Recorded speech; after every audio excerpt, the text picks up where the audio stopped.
Get rid of your old computers, because the future of technology has arrived. It's not artificial intelligence or virtual reality. It's something called quantum computing.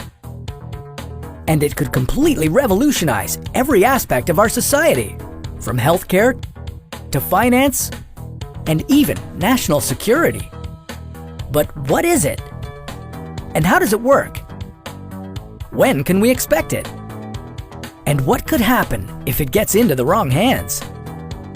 This is What If, and here's what would happen if we had working quantum computers today. Basically, a quantum computer is a super efficient version of the regular computers you already know and love. When a regular computer is used to solve a problem, it has to filter through all the possible answers one at a time.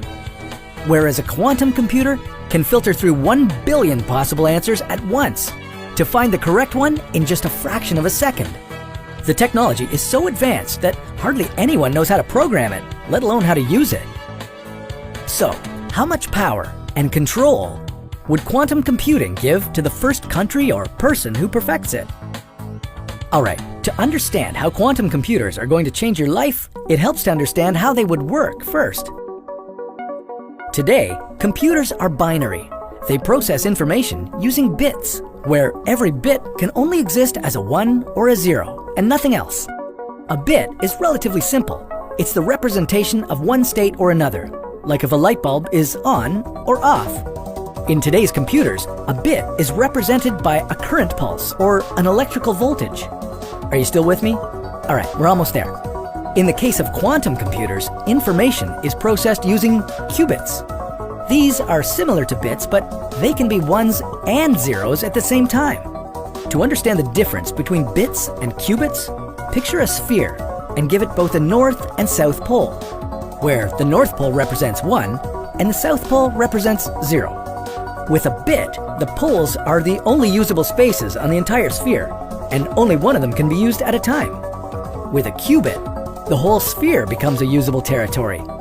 You don't have to grasp the complicated physics behind it, but the main point to take away is that qubits can deliver more complex data and allow us to encode more information into much smaller computers.